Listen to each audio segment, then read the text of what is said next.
Senator Miriam Defensor Santiago hit Vice President Jejomar Binay anew for his continued refusal to appear before the Senate and answer the corruption allegations hurled against him.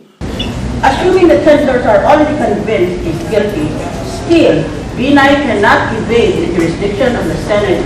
And if the Vice President has truth to tell, what is he afraid of? Ano kaya tatakutan niya? Sumpong na ng sumpong itong isa, nagiging balang taong bayan. Ay, magsabi naman din siya, nagsagot niya, magpresenta din siya ng ebidensya, ayaw niya. Santiago said it appears that the Vice President is already content in defending himself by delivering speeches accusing his enemies of lying. But the Senator said that was not sufficient. With all of these accusations aired on news media, and particularly in the social media, the silence of Binay and his lawyer and their failure to present counter-evidence is to me alarming. Wala akong sinasabi, may kasalanan na ito kagad, si Vice President. Kung sinasabi ko lang, nakakaabala na talaga itong mga pagbulintang laban sa iyo. Sumagot at magpakita ka ng ebidensya mo.